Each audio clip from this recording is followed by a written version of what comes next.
ठीक है, मुझे जानते तो है ना आप सब या इंट्रोडक्शन देना है? देखिए, स्टेजेस आपको पता है, सबसे पहले प्रीलिम्स, देन मेंस और उसके बाद इंटरव्यू। तो अभी तो मुझे लगता है आप सब एकदम नए नए हैं, है ना? तो एकदम हम प्रीलिम्स से शुरू करते हैं, है ना? तो देखो, मैं कुछ मतलब आपको कुछ ऐसे पॉइंट्स बताऊंगी जो आपको मतलब की फैक्टर्स हैं कि ये चीज़ें हमें माइंड में रखनी है। मतलब प्रिपरेशन के टाइम हमें ऐसा प्लान करना है कि पहली बार में निकालना है ना? तो रिजल्ट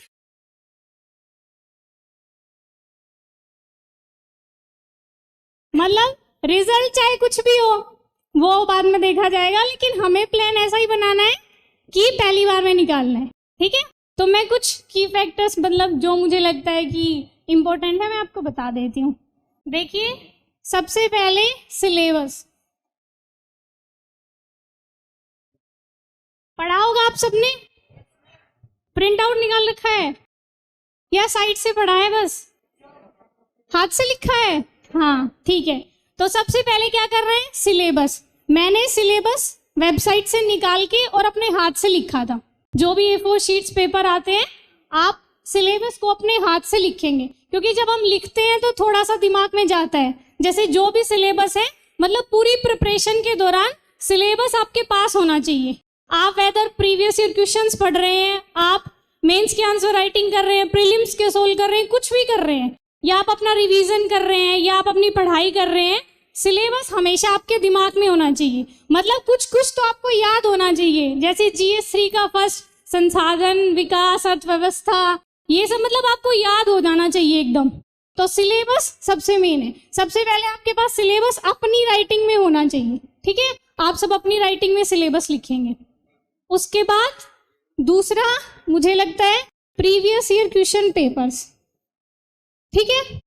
मतलब 2014 से लेके और अब तक, 2014 से लेके अब तक जितने भी मतलब हमारे मेंस के क्वेश्चन पेपर्स हैं, मैंने क्या किया था, देखो GS4 का तो हम लिख नहीं सकते क्योंकि उसमें केस स्टडी है तो हम हाथ से नहीं लिख सकते, लेकिन GS1, 2, 3 मतलब मैक्सिमम आपको 2 से 3 घंटे लगेंगे कि आप उसको लिखेंगे अपने हाथ से। लेकिन जब आप लिखेंगे तो आपको एक पैटर्न पता चल जाएगा कि ऐसे ऐसे UPSC क्वेश्चन पूछता है। पहले आपके पास सिलेबस है, उसके बाद आपके पास क्वेश्चन पेपर है, तो आपको पता चल जाएगा कि ये वाला सिलेबस है और इसमें से UPSC ऐसे क्वेश्चंस फ्रेम करता है, ठीक है?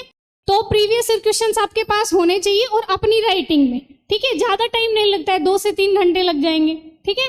लेकिन उससे आपके मतलब आपको एक आइडिया हो जाएगा मोटा मोटा कि मतलब ऐसे मतलब UPSC ऐसे क्वेश्चंस पूछता है, ठीक है? उसके बाद तीसरे नंबर पे आएंगे हम सोर्सेज।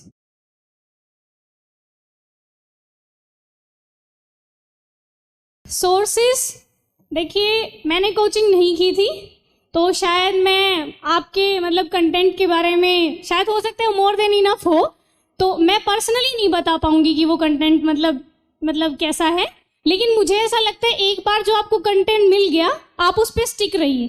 मतलब ज़्यादा रिसोर्सेज कलेक्ट करने के चक्कर में मत पड़िए, वही ध्यान रखना है 1 साल में करना है ना, तो ज़्यादा रिसोर्सेज पढ़ेंगे तो मुझे लगता है कि थोड़ा सा वो बिखर जाता है। फिर अपने रिसोर्सेज जितने ज़्यादा हो सके कम रखिए, मतलब जितना आप कम रख सकते हैं उतना कम रखिए, क्योंकि ये ज्ञान मतलब ज्ञान ऐसे नहीं है कि मेरे से ज़्यादा बहुत ज़्यादा ज्ञानी लोग हैं यहाँ, लेकिन नहीं हो पाता है। बस हमें क्या करना है कि जो UPSC की डिमांड है उसके हिसाब से तैयारी करनी है, ठीक है? तो रिसोर्सेज ज़्यादा कलेक्ट नहीं करने, थोड़े रिसोर्सेज रखने, लेकिन मल्टीपल टाइम्स रिविजन करना है। तो रिसोर्सेज आपके पास होंगे ही। मेरे रिसोर्सेज मैंने बता दिए हैं बहुत जगह, तो आप मतलब देख सकते हैं। लेकिन बस ऐसे नहीं कि ये भी ऐसा होता है कि हम देखते हैं कि सामने वाला ये पढ़ रहा है, हमने नहीं पढ़ा तो हाय क्या हो जाएगा, ठीक है? ऐसे नहीं ठीक है? जो हमारे पास है उसी पे स्टिक रहना है और मतलब मल्टीपल टाइम्स रिवीजन करना है, ठीक है? सोर्सेस आप देख लीजिएगा, मतलब ऑनलाइन भी और ऑफलाइन भी। ऑफलाइन तो आपके पास मिलता ही होगा यहाँ से जो भी आपके पास रिसोर्सेज है। ऑनलाइन एक तो वेबसाइट है वो मैं आपको बता दूंगी, जैसे आप राज्यसभा देख सकते हैं। लेकिन देखिए मैं बता दूंगी बहुत सारे रिसोर्सेज, लेकिन होता नहीं है कुछ वो रिसोर्सेज मैंने भी खूब सुने टॉपर से लेकिन राज्यसभा देखा नहीं मैंने कभी भी।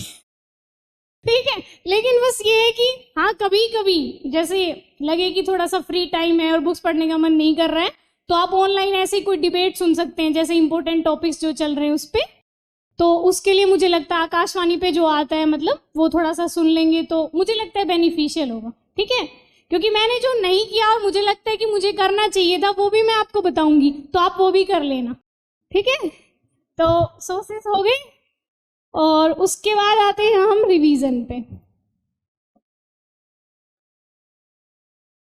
देखिए, सबका पढ़ने का पैटर्न अलग होता है।